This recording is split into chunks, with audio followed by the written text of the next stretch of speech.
Is up, everybody? We are live. Got about a minute here before starting the stream, so I am just going to rely on you guys to let me know how the audio levels are and make sure everything is good. See if the microphone is not clipping, ideally. And then we'll get started. How's it going, everybody in the chat? Let me just send this out to folks.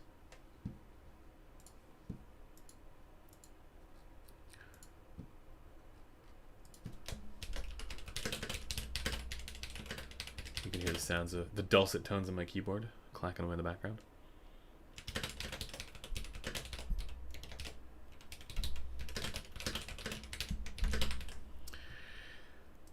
Okay.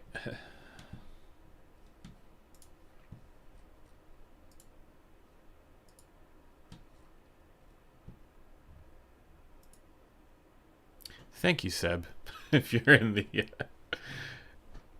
chat. Okay.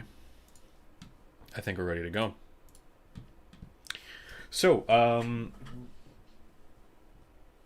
everyone seems to say that the sound is okay. Nobody seems to say the sound is okay. But nobody says that there's anything wrong with it, so I'm going to assume it's okay. I see some early assumptions already, so let's get ready to dive in here. Guys, does it sound okay? Let me know. It's good? Okay. All right. So I think we're ready to get started. So as usual, for these types of streams, we're going to start with a live stream review of, I call them live reviews or whatever, of the product. In this case, it's going to be the Denon AHD9200. And I regularly get the name of this wrong. Like I call it the D9200 and just forget that it's AHD, but whatever. It's like, it's not ADHD, it's AHD. And then we'll go through with some Q&A, and then for the recent ones that we've been doing, I want to do just a little segment on the things that I've been listening to during the week, just some stuff that's gone on in the last week, and then also go through some music that I've been listening to so that you fine folks have a similar reference point there, I guess. So, it sounds very shouty. Only when I'm shouting at you.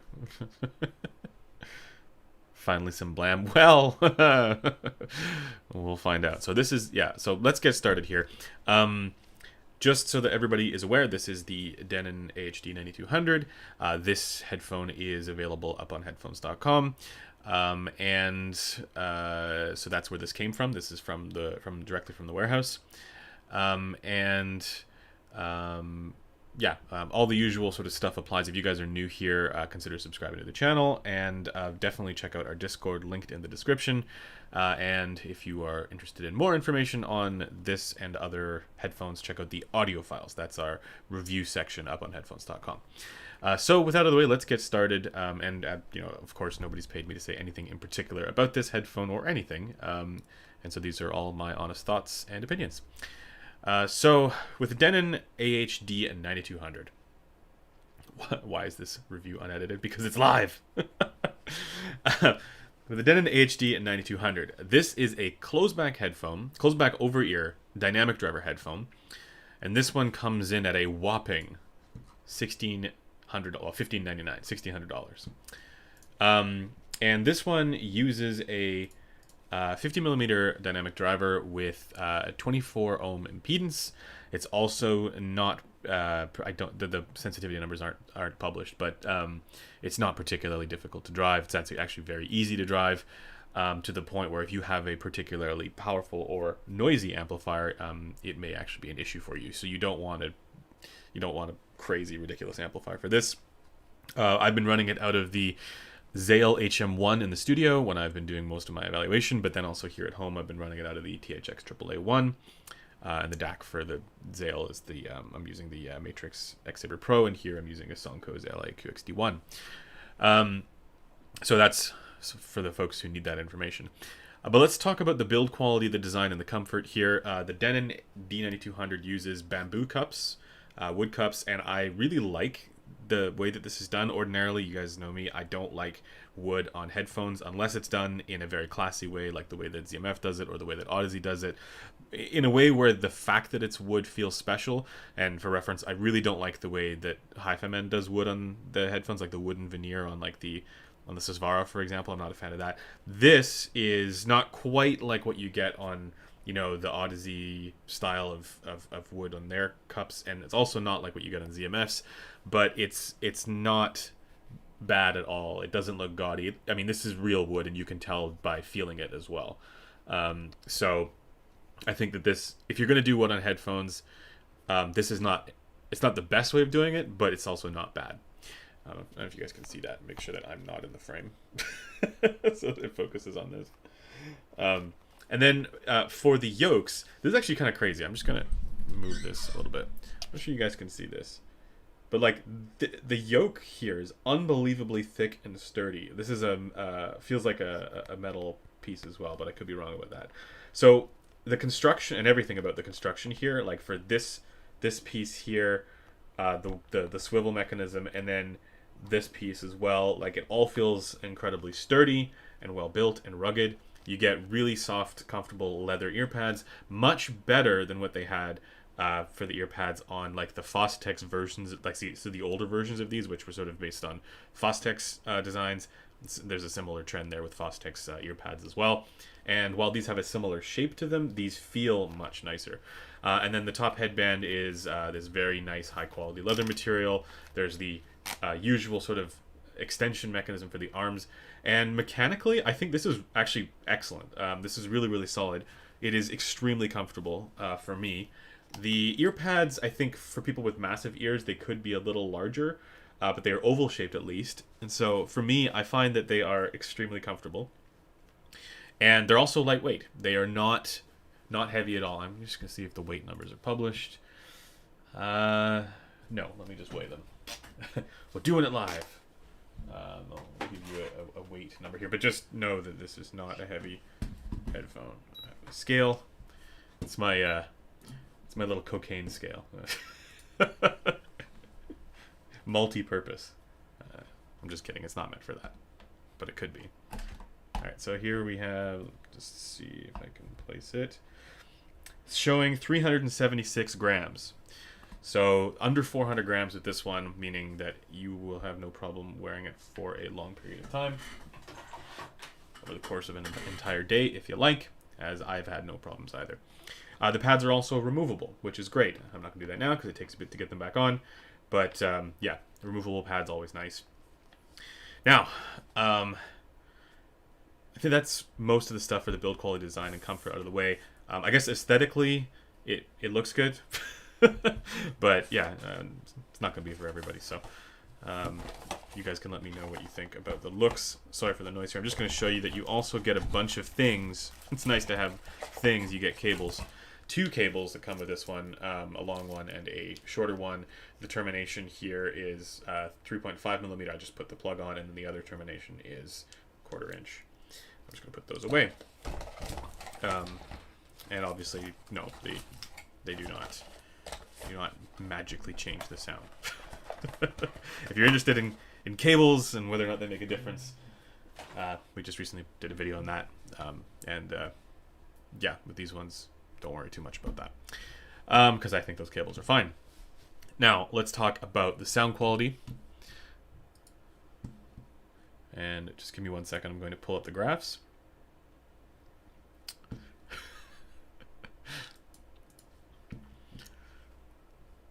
Don't read too much into what I do with the scale. I measure headphones with it. That's it. It's a different kind. Well, I guess weighing headphones is technically measuring them. But we have also actually measured them. So let's do that now. Hopefully this is the right window. Ta-da. And as you can see for the sound quality, this is, yeah, not great. So for those who are unaware, this is on the Brüel & Kjær 5128. I know the watermark here says Gross, but this is the Brüel & Kjær 5128. I just have not updated the watermark here yet, which I need to do. We also continue to measure on the Gross as well for stuff. But this particular measurement is done on the 5128. And For that, what we're using here for the target is diffuse field with an 8 dB slope, which is what we're doing for our headphone reference curve moving forward, or at least as the foundation for it. And I'll talk a little bit more about that a little bit later in the Q&A, but you can think of this as being the new headphone reference standard that us and a number of folks are going with. So relative to that, this is the D92 AHD9200 from Denon is not great. I'm just gonna say right now, this is not a headphone I'm gonna recommend without EQ. It actually does one thing particularly well, and it's not something that is obvious by looking at the graph, at least not right away. But let's just go through it first, and then I'll explain what's actually good about this. So with the bass, you don't have the bass boost that you often find with closed-back headphones. I just see some questions there. Guys, save your questions for after we do the review, and then we'll dive into it.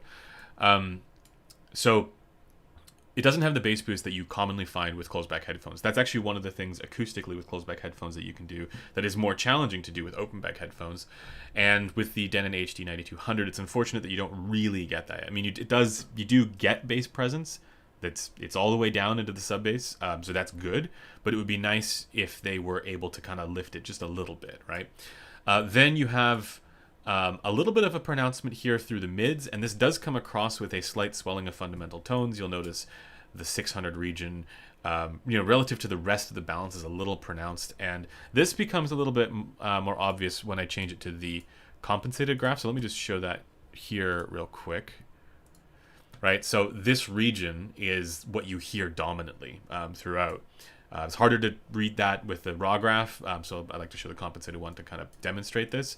And it's because of what's going on above that, where it's a little bit withdrawn, and then, yeah, I mean, having this region be withdrawn isn't the worst thing in the world, but relative to having a sort of swollen presence for 600 hertz and that region below it, it causes a little bit of... it's not quite honk. Honk would be kind of closer to 1.5K. It's kind of almost just this like thickness to the whole thing, which some people might like it, but you lose out on clarity as a result. And so this region here starts to sound a little bit muffled also. And the whole thing, muffled is probably the wrong word. I'm going to go instead with hollow. There's a sort of hollow character to the whole thing, which is not really my kind of jam. This is going back to the raw measurement. For those who are unaware, raw measurements, you don't want it to measure flat. Compensated, you do. And the reason for raw measurements that you don't want it to measure flat is because the dotted line here is kind of like the shape of what it's the effect of the ear on sound as it goes to the eardrum, and we take the measurement simulated at the eardrum, right? We take the measurement after all those effects happen, and that's why a raw measurement you want a raw measurement to rise up and look like that. So you can think of the Denon here as having a kind of hollow bright presentation, and to get to the bright part, the treble is just boosted. Now this is where I'm gonna say what it seems like they've done with the Denon AHD9200 is, and I don't know if this is true, but this is my guess. Somebody went to whoever the acoustic engineer was for this and said, let's try and develop something for the high-end market that makes a closed-back headphone sound like an open-back headphone. So I get the feeling they're deliberately they're making specific acoustic design choices here to try and get this to sound like an open-back headphone as much as they can. And this is some engineer's idea of how to create some sort of effect, and it's done through particular voicing to the frequency response and the tuning of the headphone. And the reason I say that is because when you listen to this headphone, it might not be apparent from the graph, but it sounds very airy and open, and then it also sounds like for certain tracks there's an extra sense of space going on, but that comes at the cost of a kind of hollowness to the entire presentation, and also it comes at the cost of timbre. not transducer related timbre necessarily, but just the instruments and things sound a little bit wrong as a result. Voices sound a little bit wrong as a result. It is this sort of thin, hollow kind of presentation for things that shouldn't be thin and hollow sounding. So this to me, it sounds like, and what I think is going on here is some engineer's idea or sense of what kinds of colorations can create the effect of an open back headphone and circumvent or get around the closed back limitations that you often find with closed back headphones. They sound often claustrophobic or closed in or congested or whatever. And with the Denon AHD9200, that's not at all the case, because it has this upper treble lift, this upper treble boost, and then a couple of colorations throughout. And the combination of those things does create this extra sense of space and openness. Like specifically this cutout here, which is a very common feature that you find in like the Hi-Fi Man headphones that also sound very spacious and open, and also the Sennheiser HD100 has this kind of dip as well. Not to that level, but you get the idea. And in my view, this is just, I'm just to say it, it's not great for the no EQ gang. If you are if you never EQ headphones, I'm just not going to recommend this, because I think it sounds too thin or unnatural somehow, thin and hollow, with an extra brightness up top. If you're an older listener, then that brightness might not be as much of an issue. That might actually be a benefit if you're an older listener, but I just think that for the sound quality aspect here, you can get far better sound quality at a much lower price point. And so if you're not going to EQ this at all, I think for the tuning here, I'm just not going to recommend it. Now, let me just... we'll move back to the graphs here in a second, but let's talk about these subjective aspects of sound quality that are more difficult to read or analyze frequency response in terms of. You guys are going to ask me, of course, how is the soundstage, how are the dynamics, how is the detail and the resolution and all of those things. And these are just words, but you've seen the graphs now. Let me now tell you about how this sounds subjectively. And as I mentioned, there is this extra sense of space and openness that you get with the D9200 or AHD9200. And that is its party trick for a closed back headphone, because the other aspects of the sound quality here, while nothing is bad at all, it doesn't sound blunted for trailing ends of tones. It's reasonably incisive, and the instrument separation is okay for a dynamic driver headphone. It's not like a planar. It's not bad for any of these qualities. It just also doesn't do anything additionally special apart from that openness in the soundstage coloration effect that you get. So if that's a thing that you're really indexing hard on, I mean, that is purely a frequency response. That's something I think you can analyze frequency response in terms of. So they've done a great job of faking it, which is, I guess, hard to do in closed back headphones. But as I mentioned, I do find that this doesn't sound particularly natural as a result of the tuning there. And for these other qualities, while they're good, like it does sound like it has a tight leading edge, like an immediate fast kind of sound to it, probably also because the bass is quite flat. It's not something where it's going to compete with the focals for that sense of slam and punch and contrast. It doesn't have that going on for it either. Even though I will say this is better than what you get with like an Ananda, for example, for that quality, or like many common planar magnetic headphones that are just kind of flat there for that quality. Where flat in a negative sense. Really. I don't think for any of these qualities that there's anything wrong going on here. I just don't think it is sufficiently high end to where the price tag, like the sound quality aspects here for both objective and subjective here, are not at the level where I would hope at, for a $1,600 headphone. Let's just put it that way.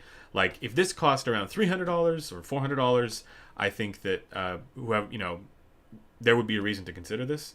For the subjective aspects of sound quality, maybe even like $500, thered be a reason to consider this, because I would place this in a similar category to what you get with, a lot of the good beirdynamic headphones. for these things, like not the new ones, like not the DT700 Pro X and the 900 Pro X, but the good ones for subjective qualities. I would place it around there, maybe a little bit better, a little higher, because it is a little bit. It has a bit better instrument separation. Like it's not quite as smeary as some of those are. But I wouldn't say that this is on the level of like the Focal Celeste or the Clear or the Radiance, and those ones are a lot less expensive than this one. And then also, yeah. So actually, this is another thing. Like I would say, even some of the Fostex ones, they are more contrasty and punchy and dynamic than this one. Even though this is fine, this is actually good. I would say for this quality, better than many common planars. Like way better than the Mezes, for example, Meze planars. It's not like the Fostex ones that I've heard in the past for this quality, and it's also definitely not like the Focals. So this, just so you guys are aware, what it says here on the description, it says that it is a there is good here, so I'll get to that in a second. But this says it's a free edge driver with over 1 Tesla neodymium magnet. But free edge is the driver, so or driver tech, I guess. That's what they're calling it. And yeah, I'm just a little bit disappointed in both the tuning that they've gone for here, and while I think that if the tuning were better, the sort of subjective aspects here would get a pass. That's how I would say, but the subjective aspects don't do enough to kind of counteract how strange the tuning is. So I hope that gives you guys a sense of how the Denon stacks up for its sound quality. However, there is good here, and as I mentioned earlier, it's not something that would be immediately obvious from the graph. And I want to dive back into the graph here to show you guys what that is and talk about it. So what is actually good here is the shape of the treble boost. So not the fact that it's boosted, but the shape of the treble here with the lift up that it has. It's actually pretty good. And this is something that many headphones struggle with, to the point where if you are in the EQ gang, you will have a really hard time EQing this region of the frequency response, because oftentimes there are extremely fine-grained deviations that are peaks and dips and things like that shouldn't be there, or they're in the wrong place, and this can cause major issues with the way that a lot of instruments sound and a lot of tone sounds. And if you guys think about, if you think about the way that instruments sound in real life, they token tones that go all the way up. There's a lot of instruments and tones, like a lot of, even vocals can token tones that go very high. Cymbals, for me, I'm a drummer. I used to be a drummer, so that was the thing that I would always focus on a lot. And there's a lot of high frequency information in those tones. And if things are slightly off there, you notice it right away. And with the AHD9200, the shape of that is at least intact for the fine grained stuff. And if you guys are used to looking at the Harman target, right? That's a highly smoothed reference point, and with this we're using a 1/12, or no, well, it's 1/12 smoothing for the frequency response, but the diffuse field plus slope reference point that we have here is not smooth. So the fact that this has the right shape to it, with the slight emphasis at around 8K, a dip at 9K, an emphasis at 10K, and then it goes down again, that's what you want to see for this particular region. So I hope that's clear. Like if you're going to be reading the tea leaves for this stuff and looking at the fine grained sort of minutia, it's important to recognize that while treble is boosted, it is at least correct internally. I'm just going to say it that way. And so what that means is that if you are in the EQ gang, you can do a number of things. This is my EQ for the Denon D9200. I'll just show you guys. I mean, you can fill in the values there if you own this headphone, you want to try it for yourself. These are the values here. And you can just pause the video and fill in the values. But this is the EQ curve that I applied. You'll notice that in the treble, I just downshelved it. And I downshelved it by 4 dB, because it's about 4 dB boosted, I found. And So after doing the EQ, let me just get rid of this here.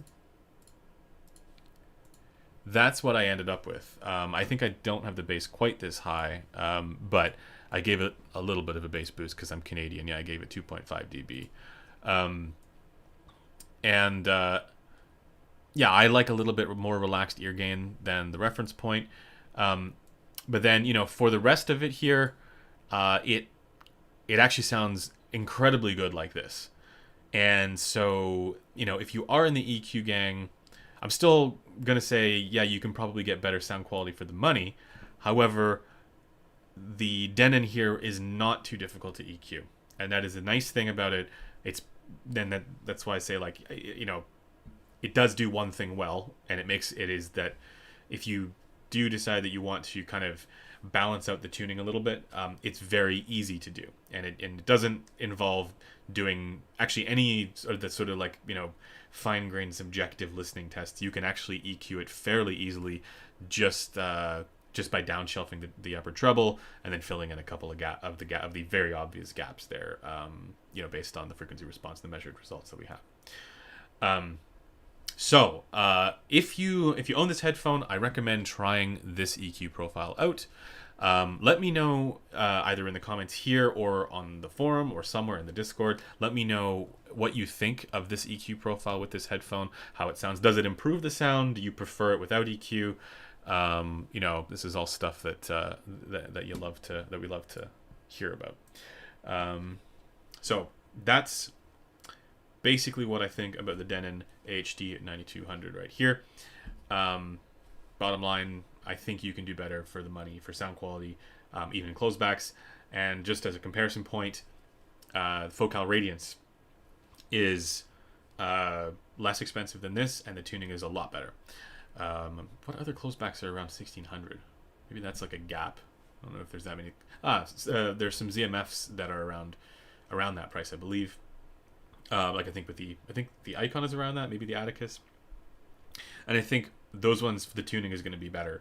For the subjective stuff, I think you're getting a pretty similar kind of level here for this. I also think that it's, as I was saying, like, for the subjective stuff, like if that's what you care about and you're uniquely focused on the subjective stuff and you're just going to dive into EQ anyways, like within the open back headphone space, like that HiFiMan HE6 SEV2 is probably the best value there for that. But then also like the Odysseys, they're much more technically capable than this headphone. And then for the closebacks, I look towards those focals. The Radiance and the Celestia I find to be a bit better than this. And then also the Noir has better instruments. The Aeon, DCA Aeon Noir has better instrument separation than this. However, the sense of punch and contrast really suffers on those DCAs. And this is definitely better than that in that regard. So if you really care about that, maybe, but I'd still say, you have to be diving into it. Well, I recommend, how about that? I recommend that this is one that you dive into with EQ. So, that does it for the Denon AHD9200. I am hopeful that I can get some more Denons in because when I was in my younger days, the Denons were some of the very first headphones that I ever bought, like high-end headphones. It was the D1001. And that was the first headphone that I bought that wasn't like a gaming headset, or I had drumming headphones before from a brand called Apex, and they were terrible, and I didn't realize how bad they were. And then I moved to the Denons. I was like, wow, what was I missing? And that started the path for me. So I'm a little disappointed in the 9200s here. It's not for me. But Denon is a brand that I it has a special place in my heart, and it's not just Denon, of course. It's also, at the time, like I bought the AHD2000, and I think those were, someone can correct me if I'm wrong, but I think those were the older drivers that were based on the Fostex platform. So I love those headphones, kind of when I was in my early 20s, I guess, or late teens. I don't know exactly when it was when I bought it, but yeah, I love those headphones. And so I'm hopeful to try out some of the other new ones. Like I think there's the 7200 and the 5200, and we'll see if those fare a little bit better. To me, this one should probably have been priced a little bit more aggressively. I think the materials and the build are outstanding. The comfort's outstanding, but I think you got to do a little bit better for sound quality, even if it's not strictly neutral that you're going after. Even if you're going after some colorations in the sound, it should probably be a little bit better than what you get on this one here. Now let's first do some questions. Let's answer some questions on the Denon AHD9200, and then we will continue with Q&A. Generally, we'll get into Spicy Hour at the end. So let me dive into the chat here, answer some questions. No blam. I would say with EQ this has a bit, but not on the level of the Focals, and not on the level of the, like, there are some Fostex that are, I can't remember exactly which models they are, that are a little more blammy than this. Also the EMU Teak is another one that I think would do that is probably going to sound better than this. I say EMU Teak even though that's not the one that I've reviewed. I've reviewed the TRX00, which is a similar, I think they're based on the same driver, or similar platform at least.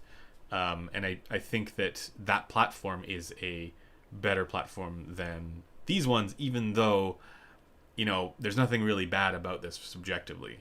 Just the tuning. and yeah, it's not as competitive as it could be. Let's continue. Let's focus on the 9200, guys, and then we'll get into the other Q&A afterwards. EMU is the X00 driver with a good cup design, basically. Yeah. So that's the one that I'm going to suggest. Unless you're in the EQ gang, like if you are in the EQ gang, this does have really competent treble, as I mentioned, but it's just bright. So you gotta dial that in, I think.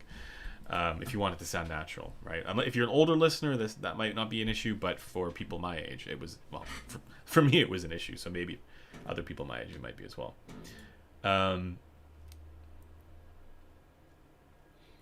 Denons might be substantially cheaper in Europe. I believe they're Japanese. They're designed. Have you tried the Denon D9200 on an R2R DAC? I don't share your impressions off the Sonnet Morpheus and Pontus 2. I have not tried that. I have not. AHD2000 was a special headphone, which they still made it. Yeah, it really was for me. I mean, like, this is also like rose-colored glasses. Like, it's a little bit nostalgia. At the time, I actually owned an HE500, and the HE500 sounded, from Hi-Fi Man, it sounded better, of course. But I always found I used the D2000 more because, for two reasons. One was it was more comfortable, and also I found that it had a richer sense of bass than the HE500 did, even though the HE500 went flat. Yeah, I have a fondness for that headphone.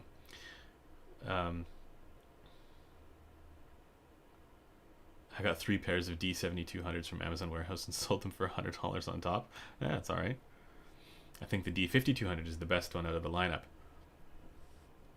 I want to try out some of those other ones. I don't have enough information on all of them. So, where in your ranking will it go? All right, let's think about this. Let's think about where we put this in the ranking. Let me just pull that up here. Headphone ranking list. And for the folks who want to see this, I believe it is linked in the description. So let me get to the close back section here. Close back. All right. This is going to go probably tier 4. I can see why other people like them, even though I don't. Either tier 4 or... You know, because I EQ this, and the way it sounds after EQ, which is actually very, very good, because, again, you don't need to do the fine-grained, annoying shit with EQ with this. It's... I mean, yeah, they used a few filters, but but it wasn't like I had to do a whole bunch of subjective, like fine-grained, like 5Q, 9K cuts and stuff like that.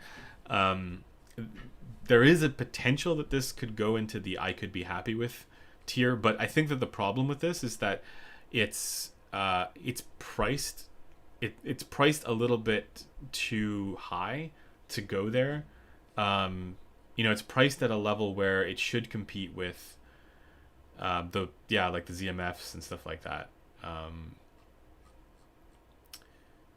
And it should be better than the Radiance, and that's the thing, right? Like the Radiance is, in my view, just the better sounding headphone.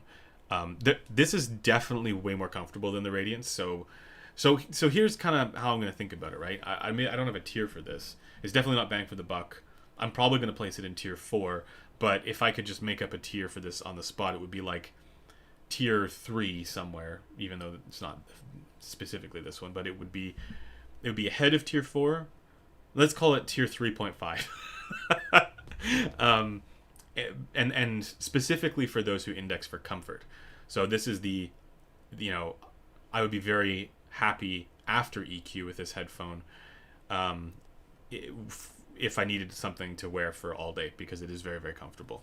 But this is the thing, right? Like folks who are considering buying these should know that the tuning is a particular kind of coloration that's meant to create this sort of subjective effect that is hit and miss. And I think for me, it's a bit of a miss.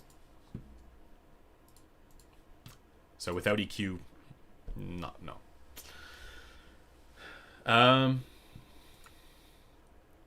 But I mean, like, here's the thing, though, right? Like, there are very few headphones that I wouldn't EQ. So if that's something that makes you think that this is like terrible, it's not. It's not. It's just not. It's just not great out of the box.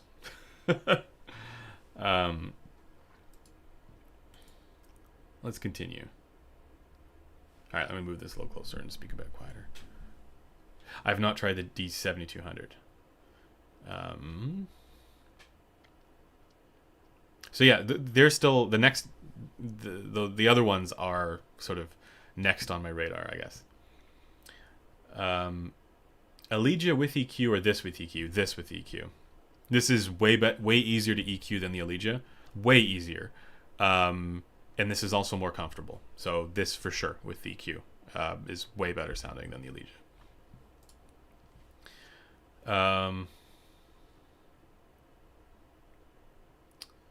I think it's expensive, but I also haven't found any better closebacks personally. So this is kind of what I was saying, earlier, that like what they've clearly tried to make a closeback that sounds like an open back through some of this tuning voicing trickery, right? And for me, I think that comes with a cost, and it's not one that I'm not talking about like money spent, but it comes at the cost of sounding normal and good. It's too colored. It's got too much wonk in the tuning, to achieve that effect. And so, yeah.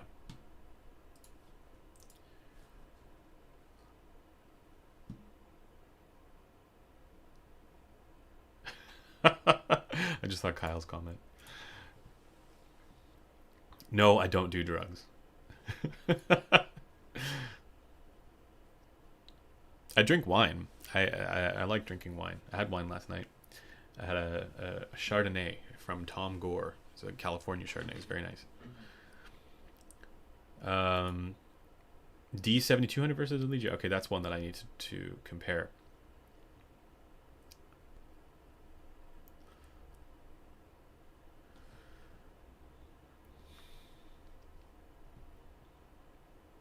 Yeah, I don't think... I see your comment there about the ZMFs.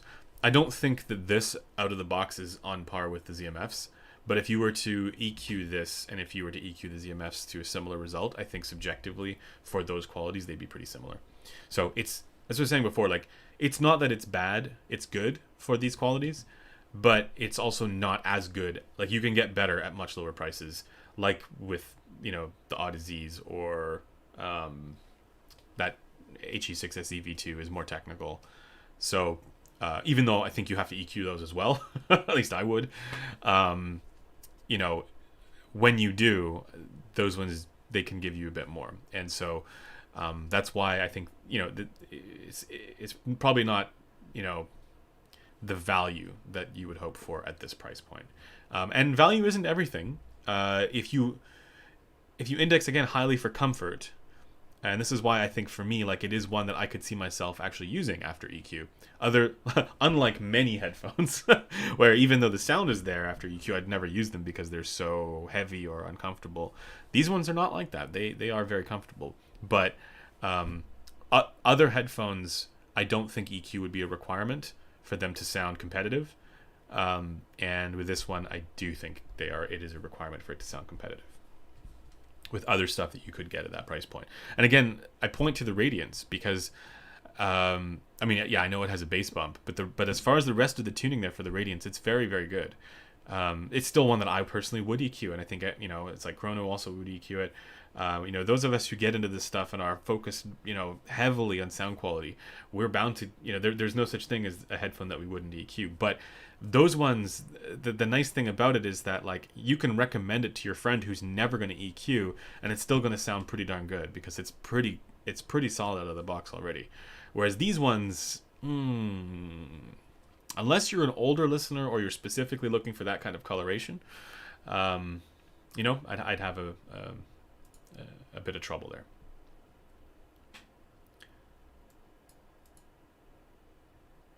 there.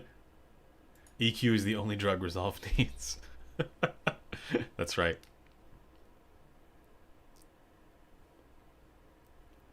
What's a headphone you would not touch with EQ? Well, not these. No, as I was saying, I would EQ basically everything, and I think that you should EQ. I recommend to people that you EQ. The difference is that there, at a certain point, like if you're paying a certain amount of money, I don't think you should have to EQ. That's where certain brands get it right, and it's not all brands, because like there's always good and bad from every brand. But that's where certain headphones get it right, and other headphones, struggle. And I say that as well, like, even if it has nothing to do with the target or the reference point or anything to do with targets. It's to do with the harmonic balance between fundamental and their, overtones for instruments. And if they sound, it's fine if they sound slightly affected or like you're in a particular room. That's fine. It's if they sound harmonically imbalanced that it's a problem. And that's when it's no longer about EQ is optional or you could EQ it. It's now, it doesn't even sound remotely competitive without EQ. Like a good example is that Bowers and Wilkins PX8, where it had that super strong resonance and it caused this awful harmonic imbalance in the treble. And that's one where it's like, yeah, I mean, you can buy $50 headphones that sound better than that. So, like, for the function of headphones, what's the point? You know what I mean? It's like there's EQing because you have a particular preference. Like maybe you want more bass, or maybe you want less treble, or whatever, more treble or more mids. That's one thing, right? And for that, I think people can do, that's a different kind of assessment or judgment about a thing. Like, I like, more bass or less bass or whatever, right? Like, it's less about that and more, okay, this is gonna make it so that, particular instruments sound wrong. And if you don't EQ this, what's the point of that when, right next to it on the shelf at the same price point is something where that's not an issue. And I think that's really the break point for that assessment, or where, like, some headphones, it's pretty easy to recommend for a particular demographic, even if it doesn't personally align with the way that you like it to sound. And other headphones, it's like, it doesn't matter what the demographic is. There's, if things are harmonically imbalanced, then it's just not going to sound right. And I'm talking, that's more about like the fine-grained major issues, right? With the Denon, if the only demographic that I think this might be okay without EQ for is if you're an older listener, like 50 plus, because we sort of lose our hearing as we age naturally, and like the upper frequencies start to roll off, and if that's the case, there is a sense in which the treble boost will sort of compensate for that. And as I mentioned, the treble balance harmonically is intact, and so that's actually good. So I will give it credit for that, but I think some of the hollowness throughout is an issue. Boomers. No, it's not ageism. It's it's true. It's just like if you're older, it's it's not necessarily that you're going to have a different preference, but there's every reason why a brighter headphone might be preferable.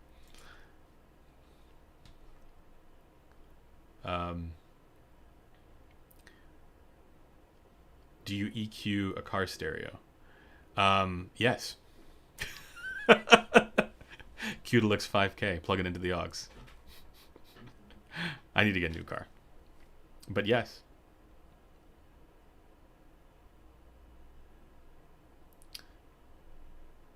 Spill the bean, what's the Twitter headphone? So that's we'll talk about that. It's actually it's not a headphone. I'll talk about that in a sec.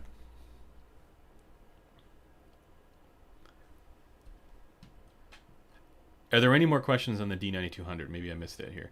How does the low-end impact / slam compare to on the 9200 to the Focal Radiance? So the thing is, the Radiance is much more bass boosted, so it's difficult to have a perfectly even comparison there. Whereas the bass on this is linear. I will say that, again, to give the subjective aspects of the 9200 credit, it does sound like it has very tight and controlled and fast bass. That's kind of the benefit of having a more linear bass. And when I boost it, it still sounds like it has, it sounds, controlled and nimble. It doesn't ever sound loose or bloated, even if I added a bass shelf there in my EQ. And it still sounds very well controlled and textured and all the words. But does it have the contrast? I'm going to say it is one small step behind. It's not bad. It's not compressed sounding. It's just not like for that quality after EQ. But I don't think that this driver is on the level of, for that quality, as what you get from the Focals, or those kind of hybrid style drivers with the surround. So ZMF does something like that as well, if I remember correctly. So really, I think if you're indexing heavily for that quality, I would angle towards that instead. Does this? Maybe. I wish I could take... So here's the driver. I don't know if you guys can see better than I can. It looks like maybe on the side there might be corrugations. You can do, like... It doesn't mean good or bad or anything, but... It might be. It might have a surround. Maybe. It's hard to tell. But like I said, it's not bad for that quality at all. It's just that it is not a shining quality or shining feature of it. But it does sound tight and controlled. All right. Do you like the comfort? No, I love the comfort of this headphone. This is like, I wish all headphones could have this level of comfort. I don't know if I'd say the same thing about the mechanical design, but it is like you get tilt. Sorry, it's this way. You get a little bit of swivel. You get tilt, and it's simple. You get a good extension on the arms, and I mean, I'm not a huge fan of the arm system. That to me doesn't feel great, but like I've had other headphones that have the same kind of system. But apart from that, I think the rest of the mechanical design here is very elegant and well done.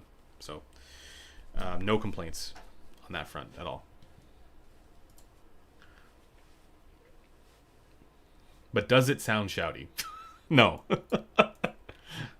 No, this one doesn't, because it has less presence at 3K. Or, well, less presence between 2 and 5, basically.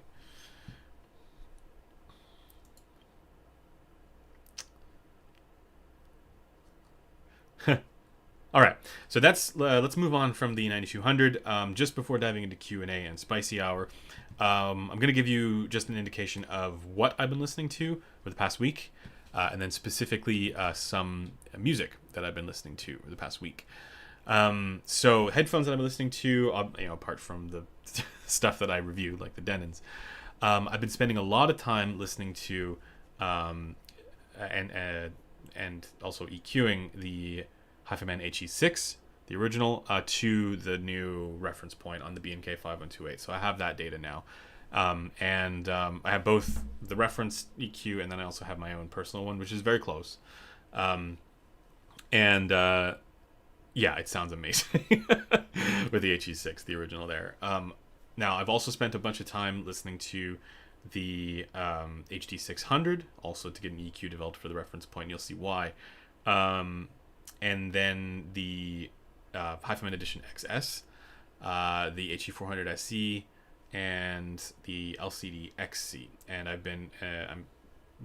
I'll explain why. Basically, we're putting together EQ profiles to match or get very close to our reference point on the B&K 5128, and we're going to post those in a forum thread, and then we're going to ask you guys to see if you have one of those headphones, and give feedback. So I'll have a little feedback template for it, for the folks who are willing to dive into EQ, and let us know what you think, basically. So that should be posted sometime next week. I don't know exactly when, because it does take me a while to build those EQ profiles and make sure that they're right. So those EQ profiles are made to match the target reasonably close, but not necessarily perfectly, because there are some areas where positional variance and the fact that headphones are on different heads behave differently. You can't ever get that perfect, but we want to be able to get at least somewhat of a ballpark for like headphones. So the interesting one to me was the HD600 from Sennheiser, because it measures well relative to the reference point there on the 5128. But there are a couple places where I evened out a few things. I bass boosted a bit, and it's and so that's the graph that you guys saw on Twitter, is the compensated result. But the thing is, like, when I was listening to music and doing this test for on and off with the EQ,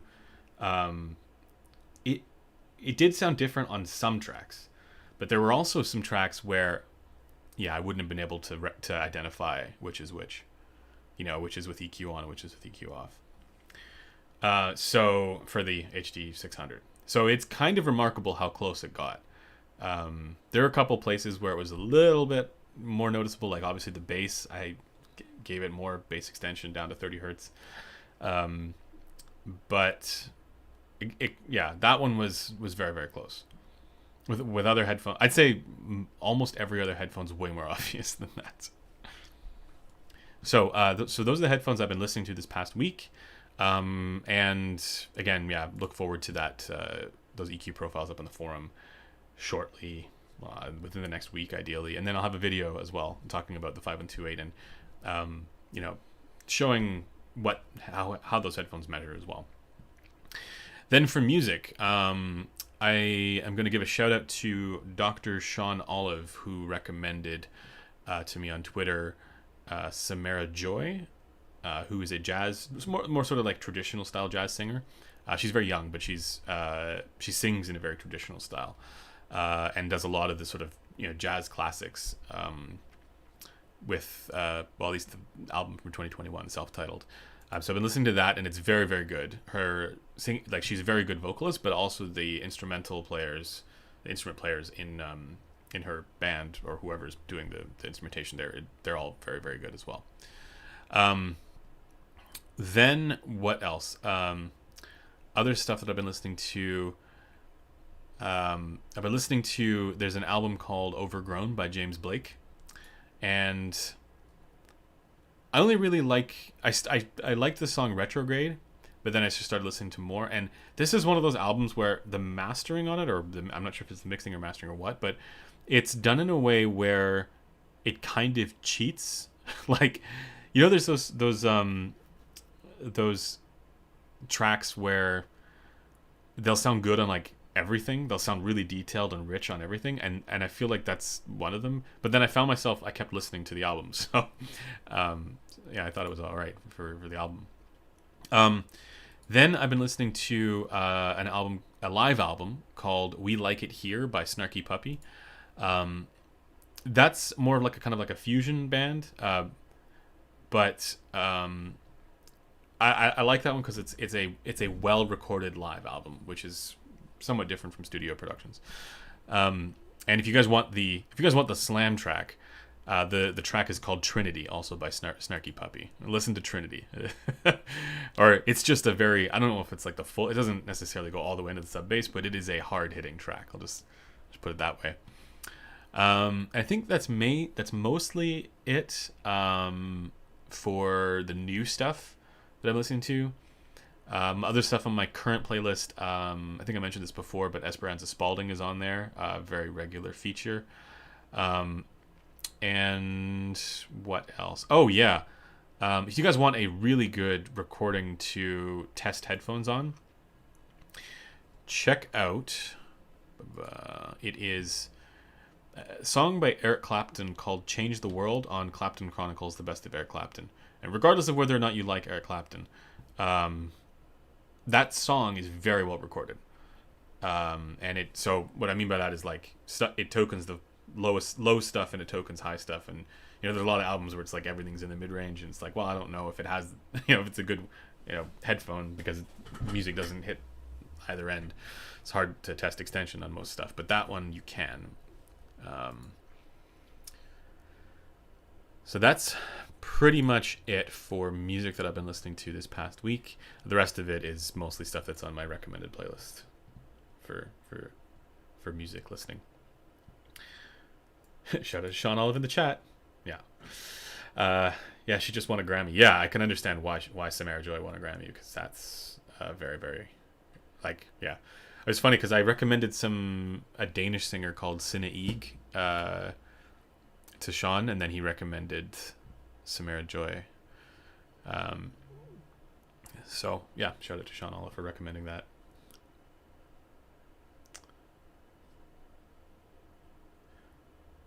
So okay, now let us dive into just regular Q&A. So if you guys have any questions, now is the time. Just general questions. Links does. I should do that. Maybe I'll do that afterwards. Comfort issues aside, preference between the HE6 and the Clear. The original HE6? Or do you mean the HE6 SEV2? Like, if you're not going to EQ anything, I think the Clear, because the HE6s, all of them, have a pretty ridiculous 9K peak. But with EQ, I would go at HE6.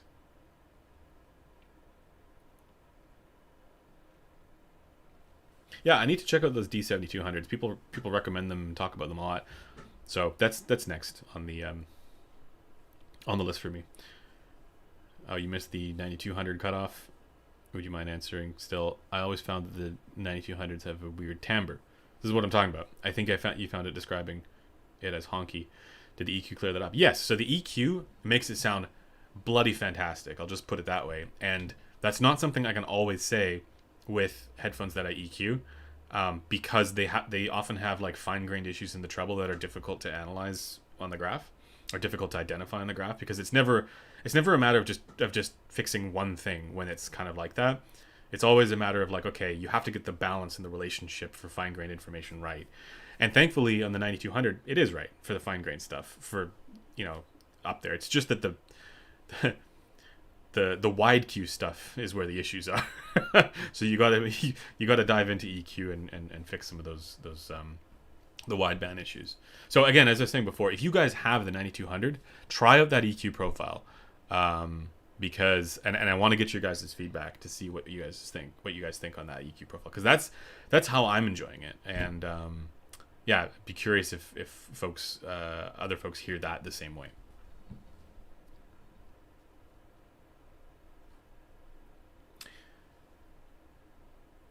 Where would you put the HE1000 V2 in your tier list? Aria is in the 7th spot on the list without EQ. I mean, I would still EQ the aria. Um, but, you know, that's a good example. That's not one I'm going to say you have to do it. It's not like things are super out of whack with the aria. It's just I would personally probably EQ a little bit. Like a down shelf, maybe. So let's take a look at my ranking list again. Where would I put the HE1000 V2? I do need to update this at some point. That one would go into probably tier 2. At the top of tier 2. Right underneath the original HiFiMan HE6.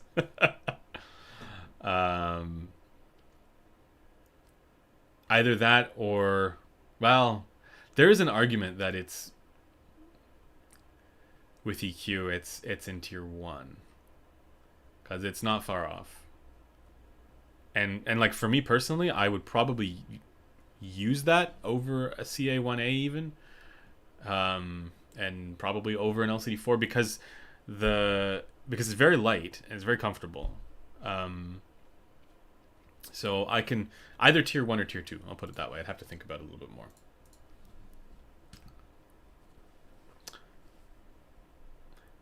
Are DCA Noir a better closeback than Stelia? Well, the tuning is certainly better on the Noir, in my opinion. The Stelia has some wonk with the tuning, but the technical subjective stuff is just way better on the Stelia. Like, it's not close. I actually did that comparison recently, and I was like, wow, that's impressive. But yeah, the tuning is slightly quirky with the Stelia. Like, actually, I think the Radiance is the best tuned Focal, as I was mentioning before. What do you think about the Caldera? I haven't spent enough time with the Caldera. I only listened to it at a show at SoCal. I know a lot of people love it, and from what I heard at the show, it sounded quite technical as well. Like, it sounded technical in the ways that ZMFs typically haven't, or at least not on that level, even though I do think that some of the ZMFs are also technical. Like the Verités are quite detailed. But I'd say the Caldera was like even more technical, like differently technical. I'll put it that way. It did better at instrument separation, as planars regularly do, and then no blunting at all for trailing ends of tones. It was very clear for that as well. So for those qualities, I think that it's like what Skedra said. You know, like it's a ZMF that's now competitive with some of those other flagships, the planars at least, for some of these qualities, right? Yeah, I still think that like, is it on the level of an LCD5 or LCD4? I don't know. I'd have to do that comparison. But I also think that the tuning that they've gone for there on the Caldera is also a little bit quirky, but I think more balanced than the Verité. But again, this is off of like 5 minutes of listening. So I need to, maybe I'll try it again at CanJam New York.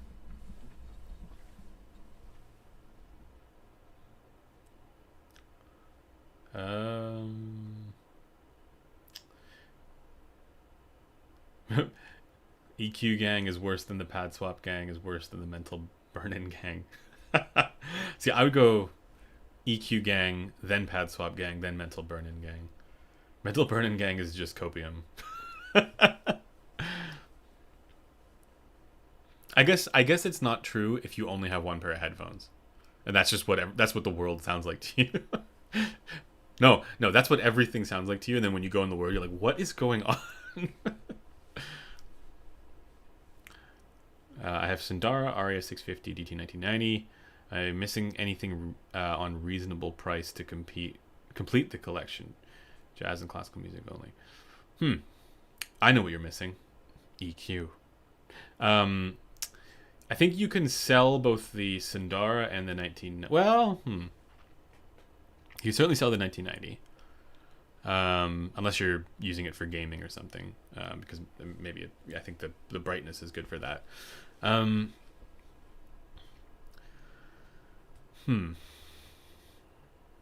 I would sell the 1990 and buy an HD800S, and then EQ down to 6K.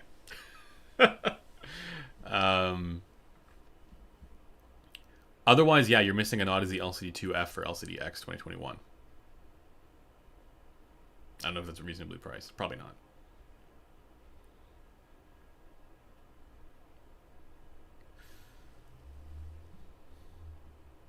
What IEM would you recommend for prog metal? Meteor or SA6? Which of them has better slam? Meteor. Yeah, probably Meteor. They're both good for that, but I would probably go Meteor.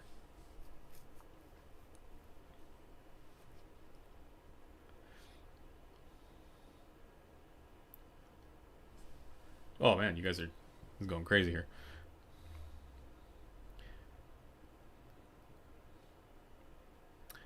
You play around the 770s yet? I know Chrono loves them. Yes, yeah. Based on your what you sent me on Twitter, I did not do that. The swap. I need to still do that. It's on my radar. I have the headphones here, so it is on my radar. I have not forgotten. I was even just thinking about that the other day. But no, I think the issue that I have is that we have a whole bunch of new 770s, and so they're just bright as shit. Like they're just way too bright. So they need to hang out on something for a little bit for the pads to compress.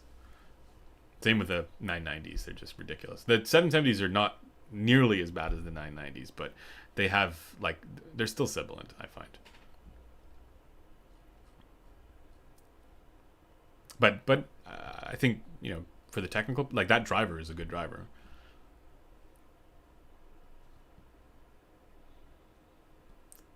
The Denon 9200 sound demo by Zio sounds amazing. Yeah, it turns out you can't really trust sound demos. And I think that should be obvious. I think aren't his on a box? I need to talk to him about that at Can Jam because those are just ridiculous.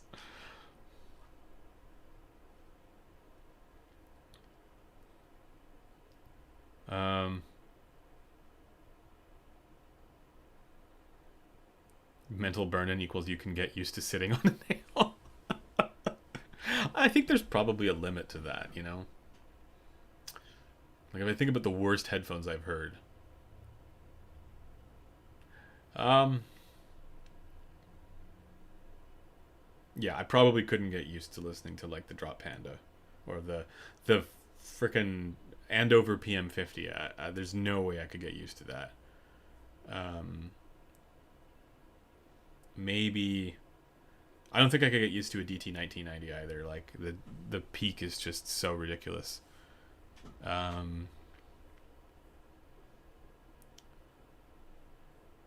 What else? I think those some of the bad headphones. That Sandy Peacock was pretty awful. It's kind of a shame because I think some of their lower price stuff's better, right? The Gold Planar GL2000 was really weird sounding. I don't think I could ever get used to that kind of sound. Yeah. I mean, so that's the thing is yeah, even this I could, with mental brain in, I think you could probably get used to it. It's colored for sure, but because it's upper treble boosted, or treble boosted, it kind of overshadows much of the coloration. So you get used to that. Is it normal to keep 4 headphones on my table?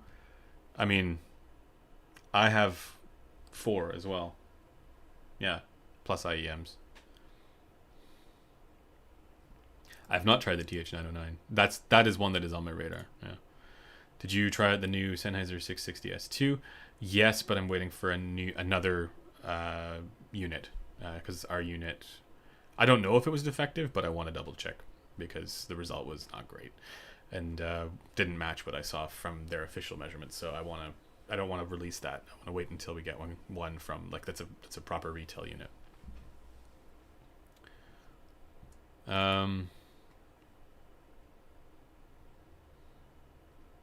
From the measurements they showed, it looks, good.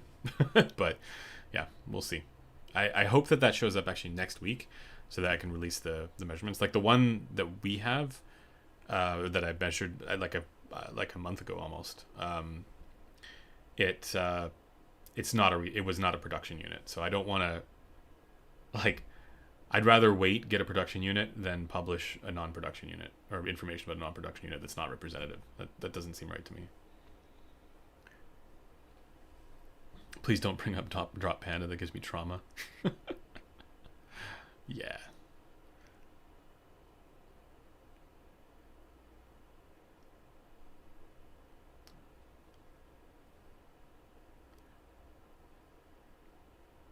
Alright, let's keep going.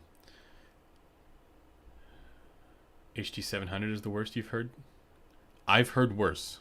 Yeah. Worst I've heard? Oh man, there's a lot of really bad headphones out there. I mean, that original Aeon 2 Open was really bad. Some of the Hi-Fi-Man closebacks that they came out with were pretty rough. Like some of the strangest tunings I've come across. What else was rough? And this is now we're, what are the just bad headphones?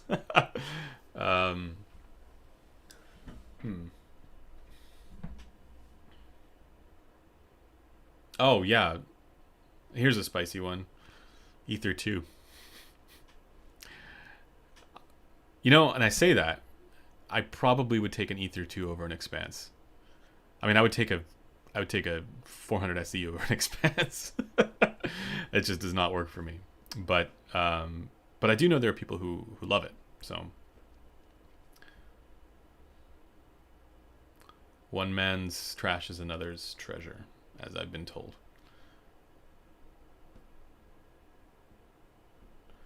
Campfire, yeah, there's some Campfire audio IEMs that are, the tuning is just like, what? I think it was like the newer ones. Like I can't remember if it was like the Holocene or something like that. Oh yeah, right, the Audio Quest Nighthawk. Yeah, I forgot about that.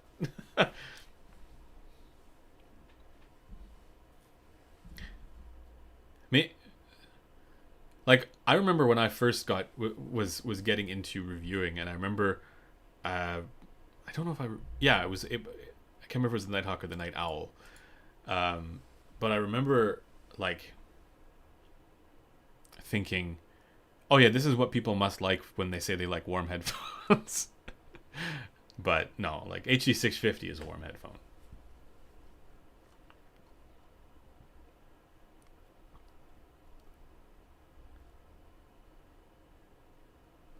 Have you heard anything about the Silver Sundara? Oh no, I saw an image of that. No, I don't know anything about that.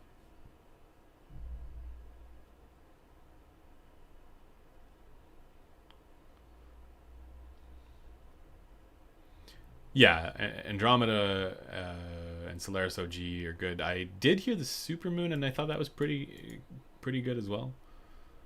Maybe a bit sharp in the treble, but I thought it was pretty impressive.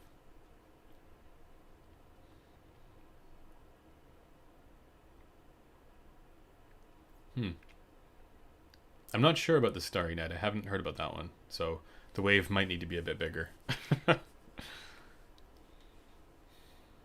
Yeah, you can EQ with Rune. So like, even if you're like, oh yeah, EQ, and I see the comment there about EQ and Bit Perfect can't live together, because you're going to do some sort of digital signal processing, right? So even if that's the case with the setup that you have, ask yourself what's more important, and I will tell you every time it's frequency response.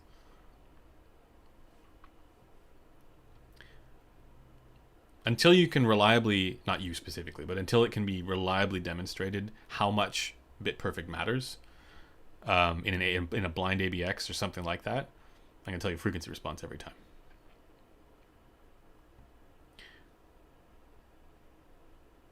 Another question regarding prog metal. I have and love my Radiance. I wonder if there's something more expensive, but also better for metal, has better slam and maybe opened. I can't tell you about slam really, or that quality. But for metal, I'm gonna recommend an LCD2F 2021, like post 2021. LCDX you could do, but I think you don't need to. Yeah, LCD2F 2021, and then EQ that, would add a bass shelf to that, right? I think that would be quite good. Just tried your EQ on my D9200 and didn't realize what I was missing. Well, I hope that that sounds good to you. And obviously, like any EQ profile is just a starting point. You still want to dial that in by ear and see what you prefer.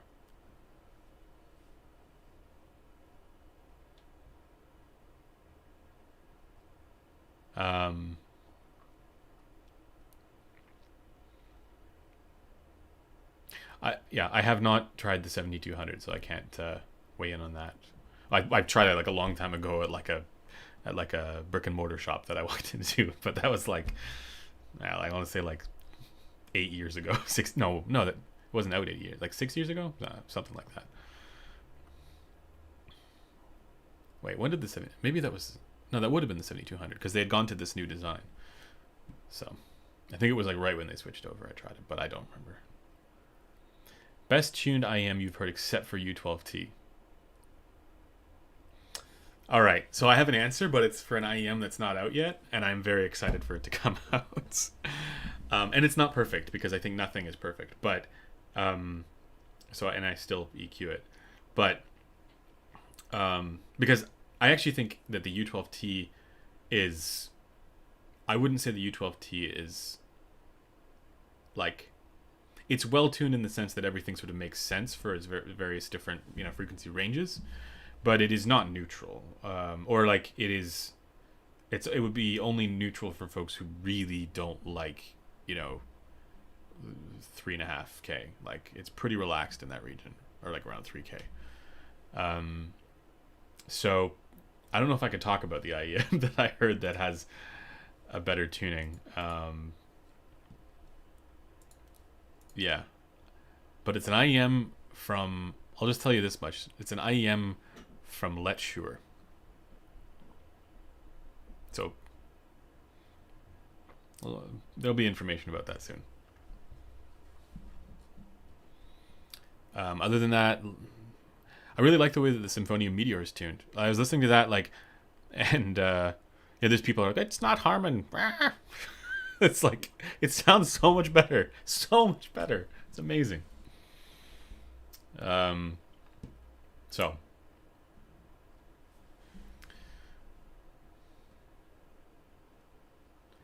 Yeah, I love the U12T. It's like if you take something that's neutral and then you just make it a little relaxed in the upper mids and you give it a little bit of extra bass and a little bit of extra treble, right? And then you have this, it's like balanced but fun, kind of easygoing but still fun presentation, and I love that style of tuning. And that's why I like the SA6 as well. Like the SA6 is not neutral, it's definitely colored, but it's got all the coloration in the right places to sound good. And that's why I like this idea of like everything needs to point. I was having this debate with folks on Twitter, but like this idea that everything needs to be tuned the same thing to me is like nonsense. Because and the analogy that I give is like, how like a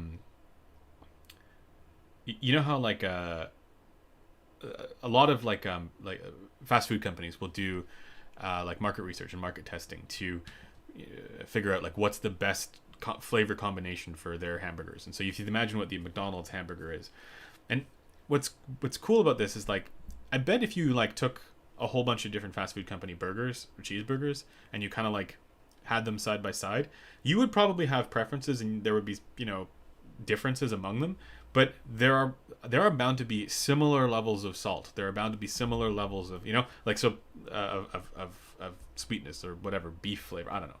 You get the idea. There's probably more similarity than there is a difference among many of the good ones. And I just think like, yeah, like if the idea of having tunings for like everything being the same or all having the same, like pointing to the same thing, that's kind of like every food item being a McDonald's cheeseburger. There's absolutely room for a McDonald's cheeseburger, and I had one like just the other night, and it was amazing. But there's also, you can also have foie gras, and that's good too. So I don't like the idea that everything should be tuned to the same thing, and I think that also kind of like flies in the face of their own research. If you want to sell to the largest demographic, yeah, then maybe then sure, you tune everything to the same thing. But as far as what people actually prefer, of course they shouldn't all be listening to the same tunings, right? Like the segmentation paper alone points to there being, I mean, they did the cluster analysis into 3 different groups, but I bet like on an individual basis there was even more variation. So well, I know there was.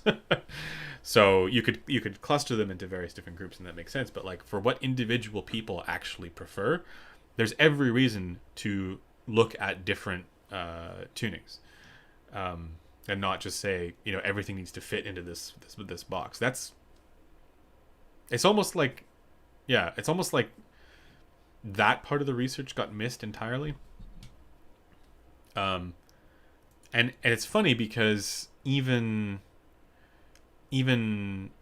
Harman brands like AKG, for example, they deliberately go for, if they're targeting a younger audience, they'll go for a segment.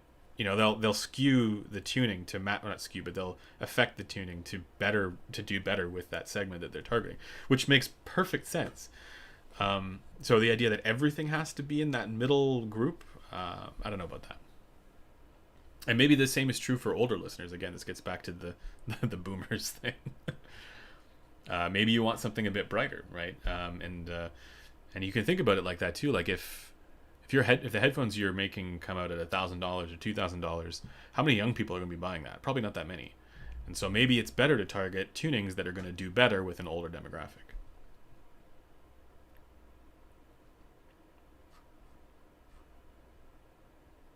So to get back to that question, this is long-winded, but yeah, I think the Meteor, like for me, and I think for everybody who's heard it, the Meteor sounds way better than any of the Harman tuned IEMs, like by a country mile. And I think for even the people who are like staunch Harman fans, especially for IEMs, which is, yeah, I mean, there's a reason why like most people don't use that target, but even if they listen to it, I suspect that they would prefer the Meteor as well. But the problem is that they haven't actually done this testing. Yeah, maybe we should at CanJam hand Dr. Olive a Meteor and see what he thinks. But here's the flip side, right? I also suspect that for my ear canal and the way that works, like the shape of it, and we'll find out soon because I'm getting ear impressions done today actually. I suspect that for me, the region around 3K would be lower than it is for the average person, just based on the way that my ear canal works and my physical ear. So maybe it's the case that, you know, what's shouty for me sounds super normal for somebody else. But, you know, we'll find out. I do think, though, that there's enough, like, what is it, what type of sound signature are most things going for these days in IEMs? It's not Harman. It's closer to IEF. All right, let's move on. Let's get into spicy hour. Let's get all the spicy questions, guys.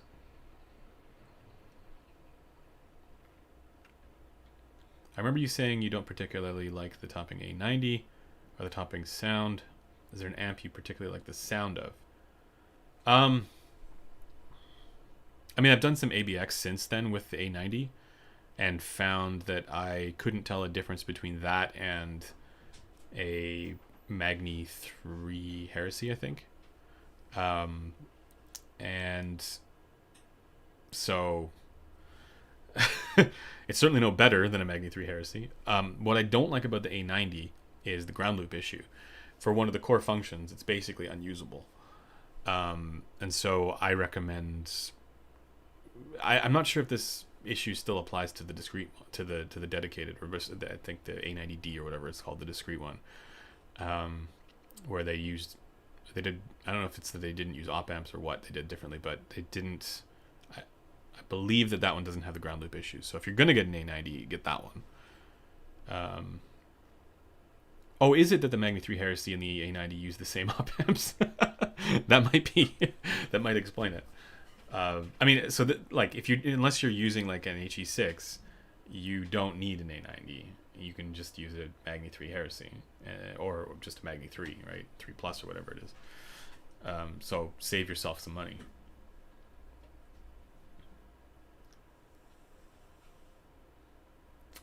So it's actually not the Meteor that I'm the most excited about Sean trying at a Can Jam.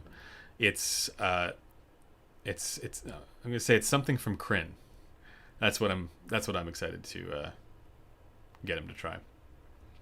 But I don't know if I'll have time to actually sit down with him, right? Like, obviously I'm gonna go to his talk and meet him and have a chat, but like, to get him to actually like sit down and try stuff is a little bit, you know, it's a little bit weird. I mean, the guy is he's a revered and well respected audio scientist for a reason, and I'm sure he's gonna be quite busy and have many folks there, you know, wanting to talk to him about stuff, and I don't want to, you know, disrupt that. I'm hyped for Ryan / Modhouse playing our final version. Yeah, I quite liked what I heard at SoCal. I'm curious to hear how that's developed. If we can't measure technicalities, how do companies make technical stuff? I guess they just try stuff. I don't know. It's, the thing is, I bet we are measuring that stuff. It's just that we can't. The analysis is incomplete. Because if people think, oh yeah, it's just about matching the target, and that's definitely incomplete.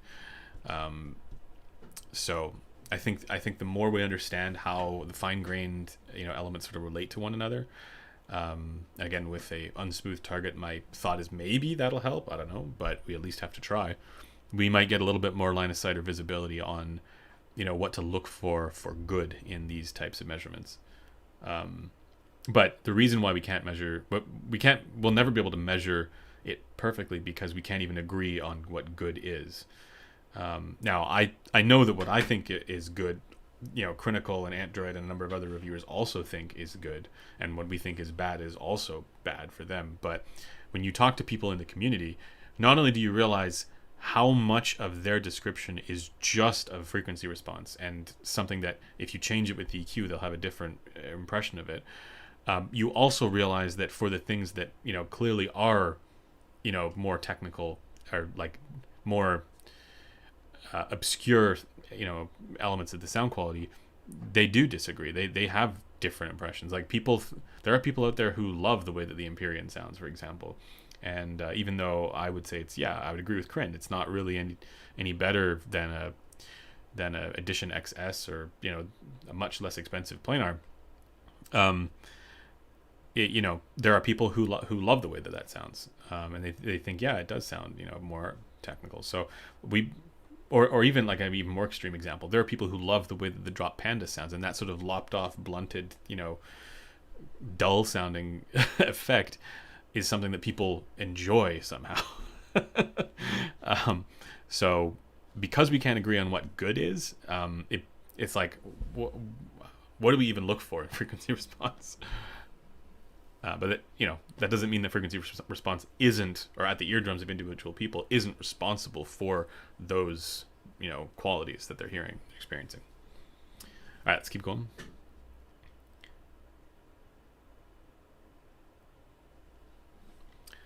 I got a bunch of amps and DACs recently to compare, and so far that I feel that they either measure well or sound softer in a bad way. Which ones do?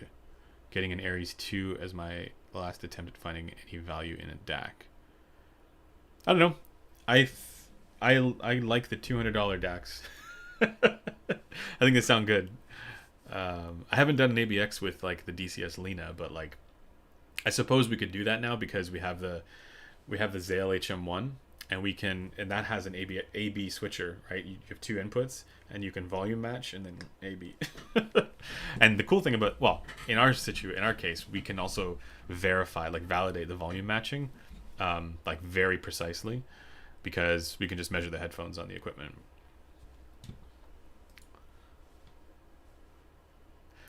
Can we have a special vid of Sean Olive reacts for the channel? I would love that. That'd be so cool.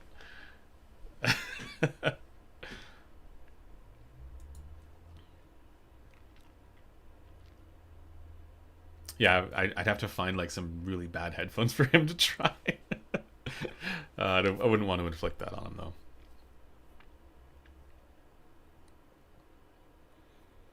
Similarly tilted DF is supposed to be a spicy take. Similarly tilted 5128 DF sounds good and congruent between headphones and IEMs, and IEM tuning is gonna make another big IEF neutral-esque leap in the next year because of the 5128. Yeah, I agree. I don't think that's spicy, and I think Critical also agrees.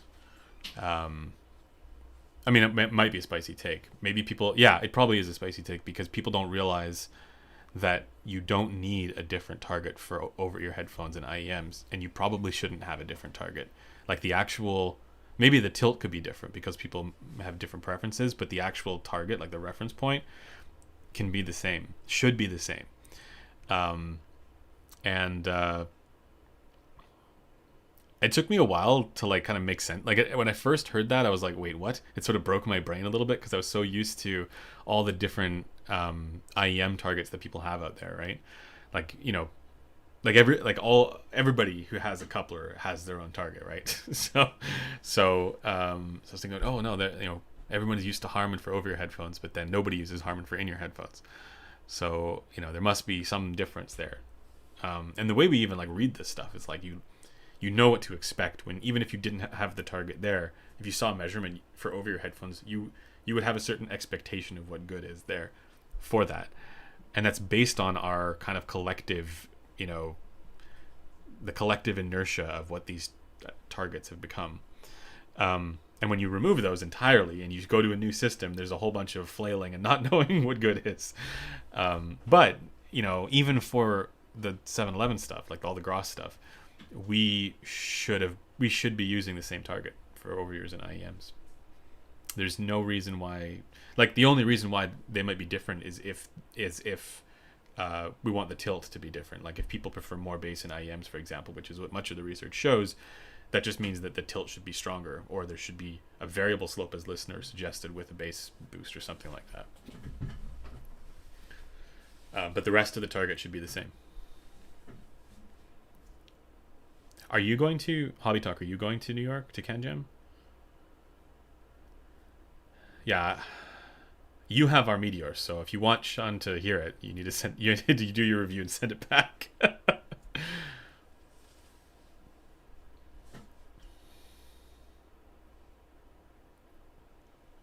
All right, let's keep going with some spicy stuff here.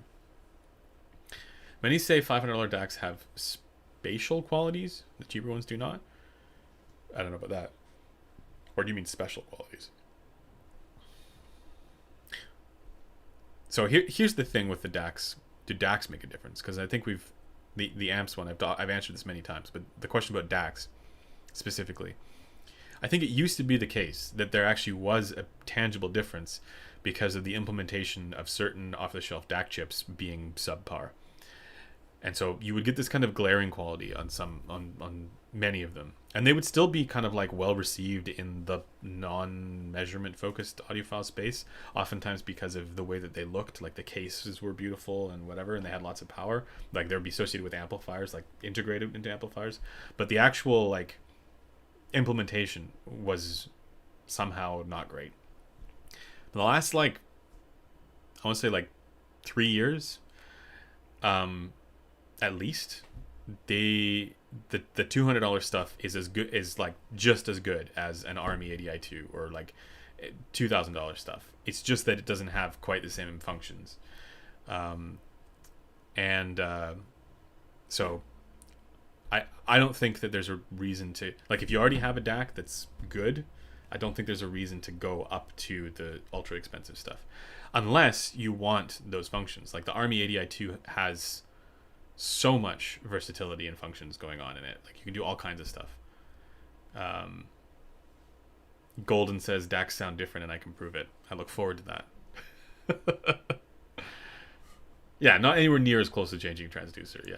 So what I'm thinking though is that if they do sound different, it's likely because of a filter, like a deliberate, thing that would also potentially be measurable. But I don't think that there's to go from the Soundco's LAQXD1 to a Matrix X Saber Pro. Yeah, the Matrix X Saber Pro measures better and it has more features and it looks better and is just better in many of those aspects. But I bet in a blind test, most people would have a hard time with it, identifying a difference.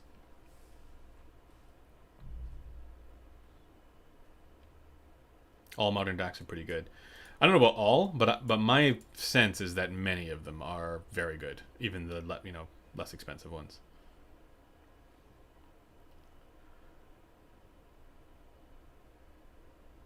Making headphones must be hella hard, just blindly groping around until you stumble into something good. I don't know if that's I think that the best headphones that are made are the ones where people aim for something that is measurable and they can demonstrate, improvement, but also like take significant input from the subjective aspects of sound, because at the end of the day, if it doesn't sound good to people, what the hell's the point? And the worst headphones are the ones that only focus on the measured stuff or only focus on the subjective stuff. If they only focus on one or the other, you're bound to end up with some lackluster results. You might get lucky, right, in both cases, but over time that process, I think, reveals its flaws. You need to have both. I no longer listen to someone's opinion once they start partnerships. You mean like collabs and stuff? I don't think there's anything that, like, as long as they're upfront about it and they don't review their own products, it's not really an issue.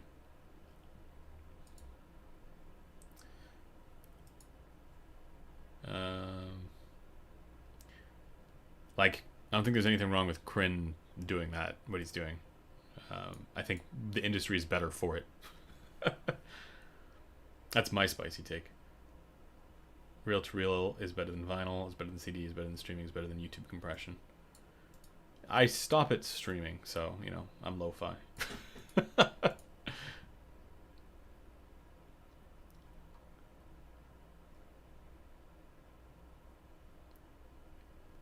Have yet to find something I like more than open alphas? That's DCA, I think.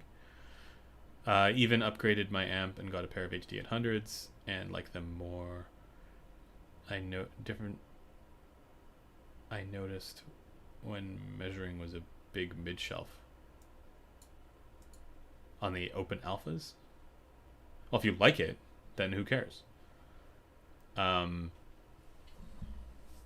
Yeah, I think that's is it a T50RP mod?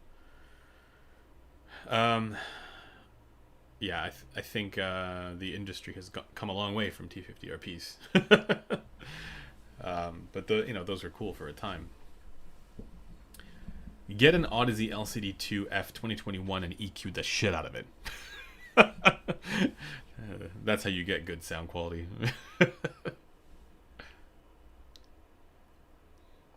Sean Olive is too busy to attend audio events, so he usually sends his doppelganger, Sean 2.7. What is Sean 2.7?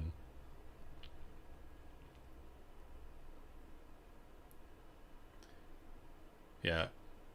I should take the B&K 5.28 to Can Jam and then just like walk up to like the booths at various different places and be like, all right, let's measure your headphones. That'd be amazing.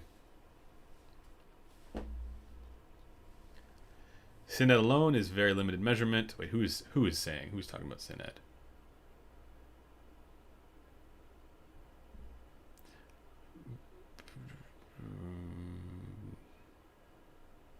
Oh yeah, no.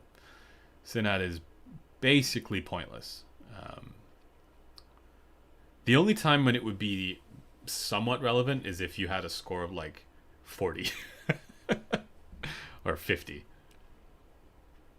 But even 50, if you're just dealing with second order stuff at 50, you're not going to hear it. So I think that you should just eliminate, like, I get the like some sort of index for what constitutes good in amplifiers is nice, but Syned ain't it. It is a useless confounding metric that combines things in a way that does not It does not actually give a better clarity or more clarity as to what's good or bad. It actually just muddies the waters. Even from a measurements focused standpoint. And people who know about what those measurements are will all generally say the same thing. I upgraded my power cord in my system yesterday. I hear a difference. Nice. Now try and do that level matched and blind.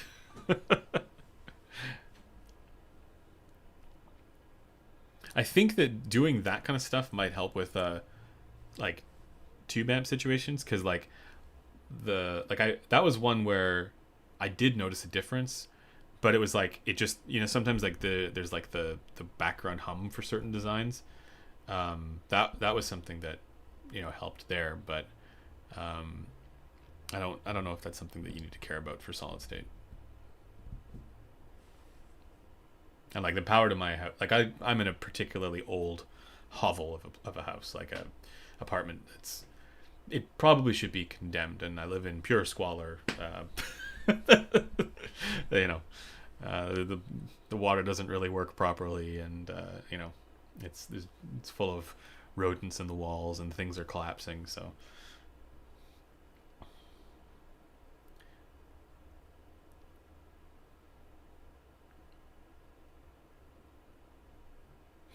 oh yeah, the EQ on your 5K, yeah. That makes a difference. IEMs are worse than headphones, are worse than speakers, are worse than brain chips, are worse than reading the notes. All right, let's go, guys. Come on. Let's do a couple more spicy takes here. I've been going for 2 hours. No, almost 2 hours. So we'll cut it off at 2 hours. So I want some more spicy. We need some topics here.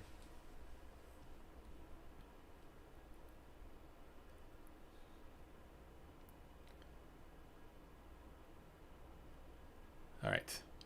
Oh yeah, I already read that one. Yeah, the fact that Synad doesn't even differentiate between second and fifth. See, yeah, I mean that's, if I were to create an index, that's what I would do for that. It has to differentiate between second and fifth, because, yeah, or just noise makes it of little use beyond checking if it's broken. Yeah. If you wanted to create an index for distortion and noise performance in amplifiers, let's be very clear about that, you could do it much better than Synad by giving, I think even at minimum, giving a weighting to the lower order stuff counts less and the higher order stuff counts more for or it depends on if you want to represent it as the inverse or not, but you get the idea, right? You weight them differently, and basically weight them based on which ones are bound to be within or outside of the auditory masking window. And if it's outside the auditory masking window, you can then say that it's like it scores really badly for any of them, if it's whether it's low order or high order. You could do it that way. But even without the masking window, you could still have a better system if you had independent weighting for distortion product order.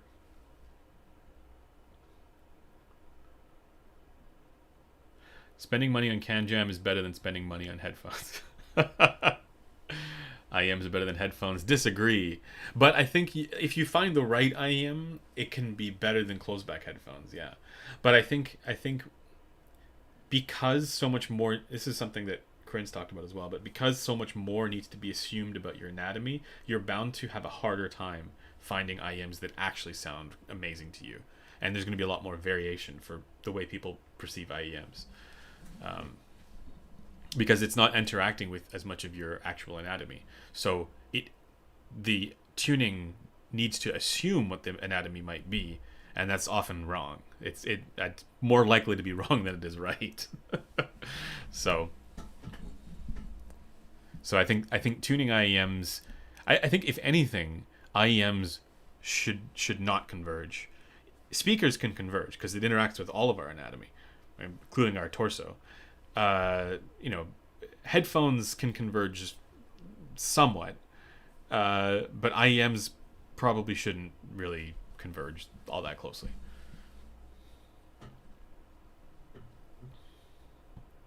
Michael, thank you. Um,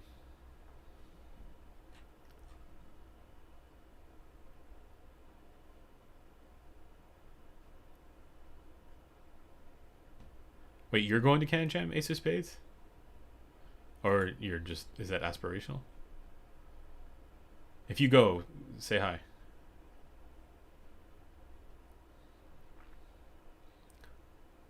Your spicy take is that the Fidelio X2 nailed comfort and only needs proper driver matching to be the best. I didn't like, I owned the Fidelio X2 and I didn't like the comfort. It was too clampy for me. But also it was a bit spicy in the treble, I found. But if you like it, that's awesome. Any ideas why, in my experience with speaker amps, there's a huge difference in sound? And I just got a Hagel, I don't know what that is, H390, but with headphones, I just don't hear meaningful improvements. You mean with speaker amps and speakers?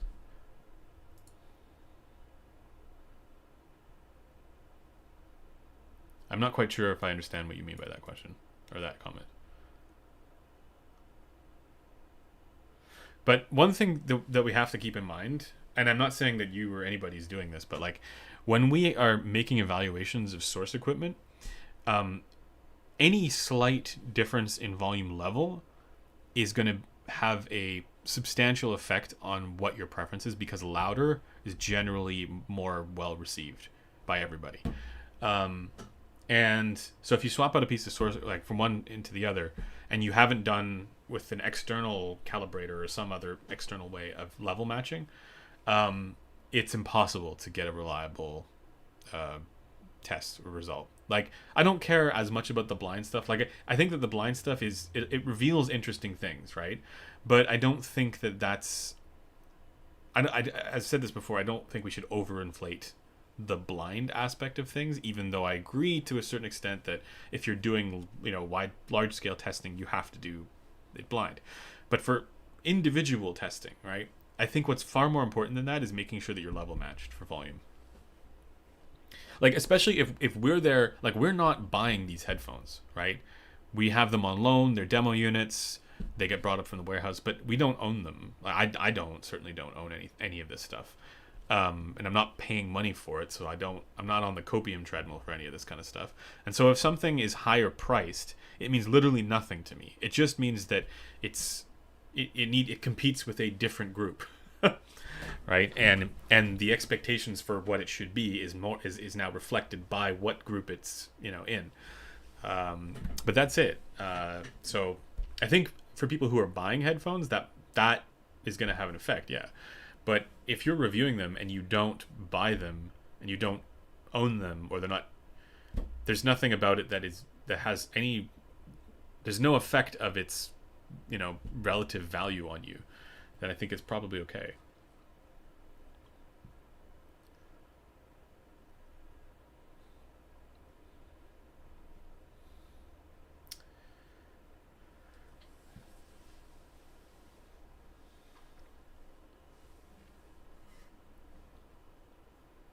A lot of I keep going. IEMs are only as good as the anime on the box. It makes me cry inside. A lot of audiophiles unintentionally become snake oil salesmen after gaslighting themselves because they have invested in so much equipment. Yeah. Wow, that's a harsher way of saying the copium treadmill, but yeah, I tend to agree that I do agree that it's also unintentional, because they I mean, this is like, you go to a head fight thread, right? Like, on any product, you are bound to find people in there who are just gushing, and it's like, I bet in many cases they genuinely do love it, but did they try to, relative to everything else around that price point? Probably not. So yeah, I agree that it's gaslighting themselves. Chew without EQ equals endgame. Get out of here.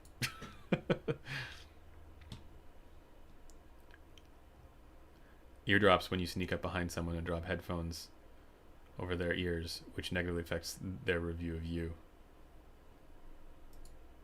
Eardrops are when you, okay.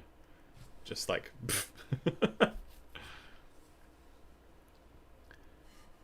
speaker amps generally vary much more in measured performance than headphone amps.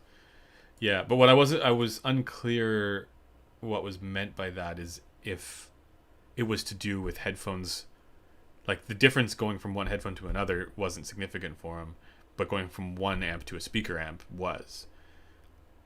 I don't know if that makes sense, but like if you're comparing like the effect of speaker amps on speakers to headphone amps on headphones, yeah, I could see there being much more variation in speaker amps. But I don't know enough about that world. I'd rely on Golden for that.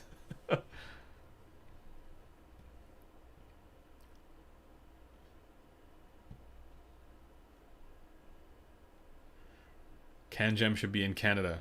Yeah, I agree.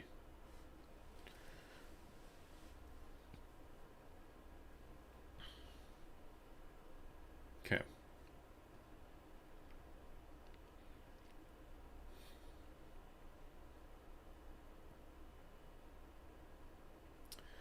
Let's do two more. I think the vast majority of people that dive really deep into gear and don't get the results they want need to accept that their hearing abilities or capabilities are the limiting factor. I don't agree. I think that the limiting factor is that they don't necessarily know what good can be. And I think that the main reason for that is that they're not doing EQ, to be perfectly honest.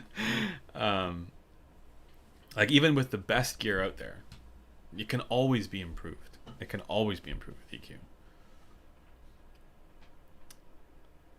And like if you don't do EQ, that's cool too, right? But it's gonna, if you're still chasing that dragon, it's gonna be much more expensive.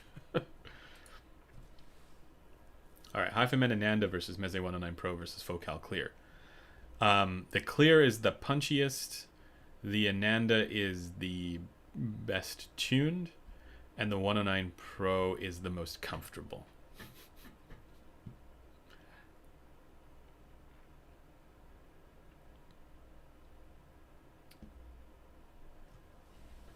Yeah, people need to stop caring about. I see your comment there about the stealth magnet thing. It's just more 12K. You want to get the effect of stealth magnets on a non-stealth magnet headphone. You just boost 12K, and sometimes it's good. It's a parameter.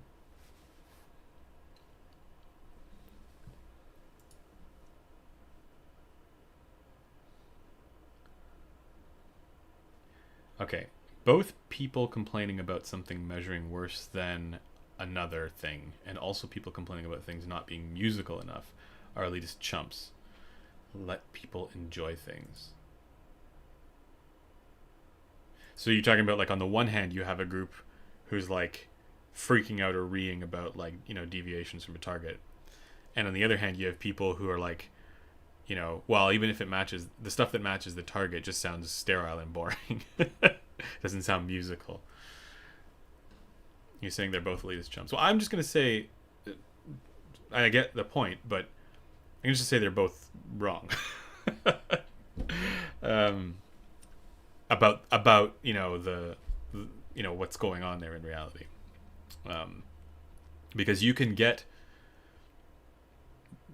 I've said this many times before, but there's so much more to frequency response than target adherence, and the way something sounds, and this is why I was having this debate in our community recently. But like, this is why I think doing the EQ test is so useful. If you EQ it to a reference point, so that you at least know what you're seeing on the graph sounds like, and that'll help you understand what to look for when you're reading graphs in the future. I don't EQ my Stax L700 Mark II. Does that make me a bad person? Yes, you know it does. I'm just kidding. You don't know good unless you EQ. Hell yeah.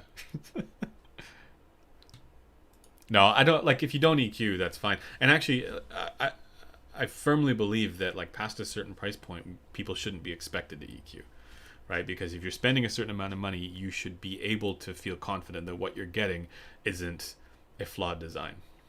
And I think that that's an important thing. And unfortunately, there's a lot of stuff out there that is not like that. And I think that there can be many different versions of good. They don't need to be, they don't need to perfectly match a target.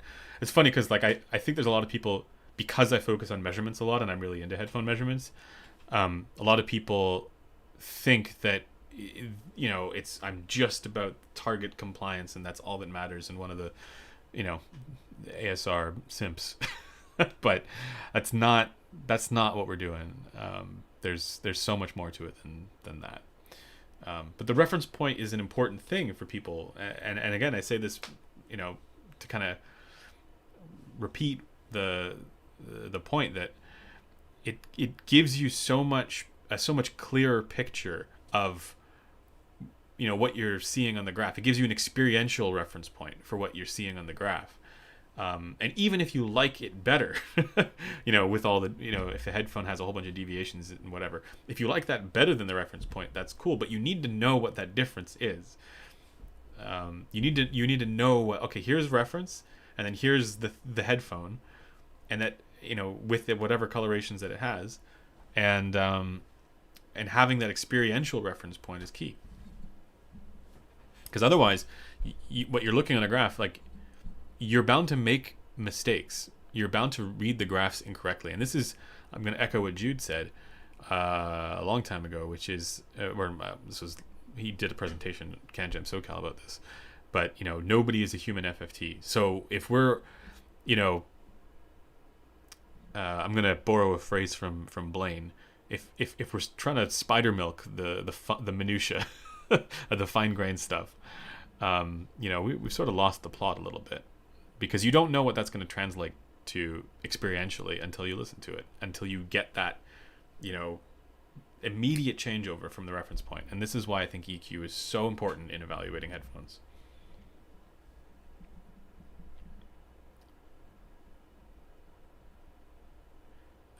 Just for intrigue, where do you think that price point is? Which price point?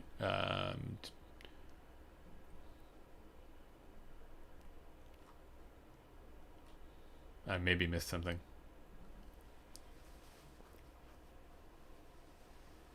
Any plans to dive deep into measuring headphones with different pads, like how much you can actually do with that? Yes, yeah, of course. I think pads have a massive influence on the sound. The reason why I haven't dug into that too much, is only because what I find usually is that aftermarket pads are not as good as the ones that are the headphones been designed with. There are some cases where the pads are intentionally designed for a particular pair of headphones to be like the originals. There are cases like that, and in that case I think it's fine. But I rarely come across a situation where a different pad improves a headphone that's already good. All right, I'm gonna say that again. Say that the inverse of that. The only times when I find, that pad swapping makes a big difference and improves the sound quality of a headphone is when that headphone by default sounds bad.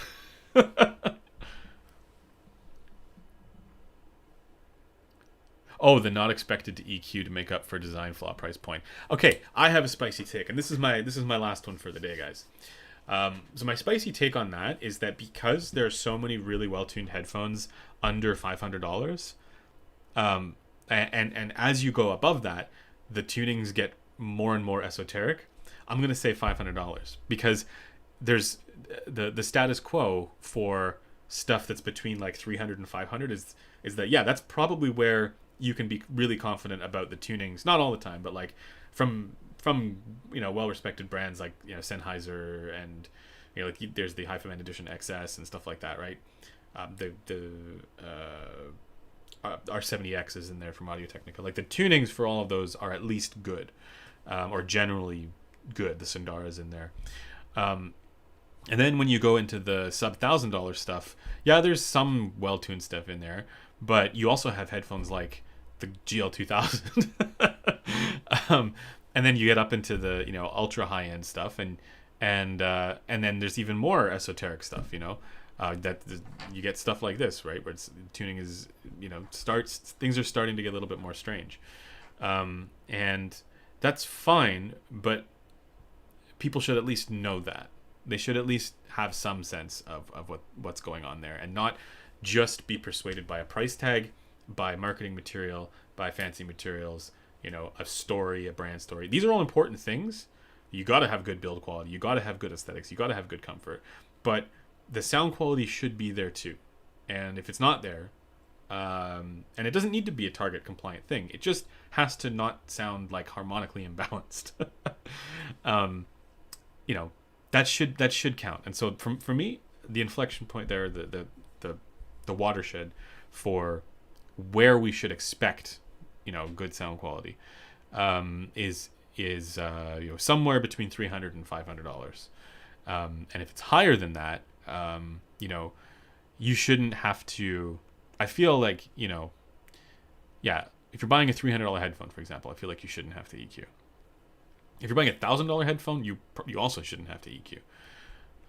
But at that point, it's like maybe you're also buying it because you want a particular coloration.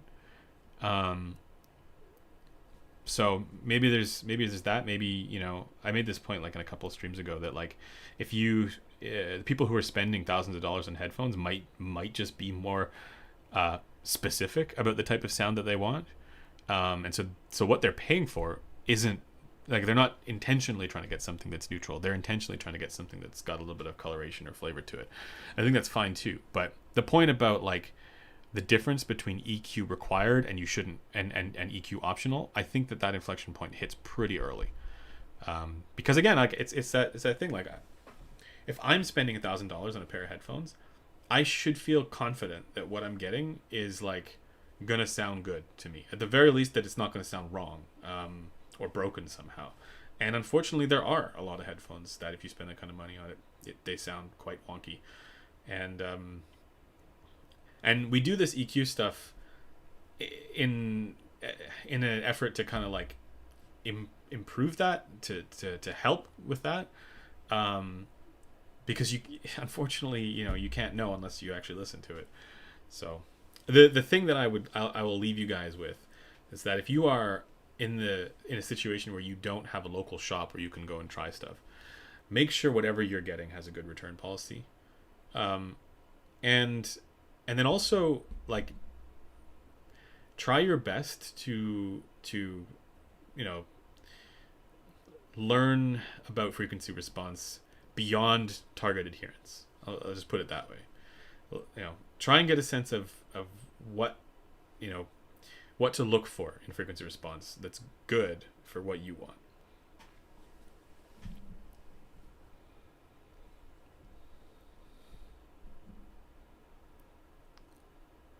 Like a 365 day return policy? Hell yeah. But I mean, I think that's just like good advice, like regardless of where it is, right? Like even if it's like a 2-week return policy from somewhere, hell, even Amazon, right? Like, you know, they have a return policy. So like make sure that's why like I think it's riskier buying used unless you really know, like if you've tried it before, that you're gonna like it. But yeah.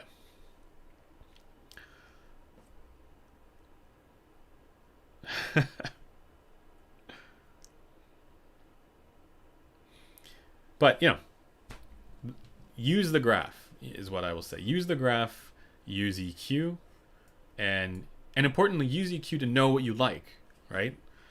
Or to get a stronger sense of what you like. Start with the headphones that you have, and then you go, okay, well, this headphone, here's what I like, and then it gives you a sense of what to look for, you know. Anyways, I'm gonna go. So thanks to everybody for tuning into this live stream, and thanks for hanging out. Thanks for all of your questions and spicy takes. And once again, look forward to next week, those EQ profiles being up on the Headphone Community Forum. And those will be in a dedicated thread. So I'll do a video about that with a dedicated thread. And we should have Beard Dad. Get out of here, Phil. Phil, I hope you're going to Can Jam. Bring Phil phone. Rob, thanks. And yeah, I will see you guys in the next one. Probably a video before the next live stream. And then we're gearing up for CanJam stuff, so see more news. Look forward to more news on that front. Anyways, have a great weekend, guys. I'll see you in the next one.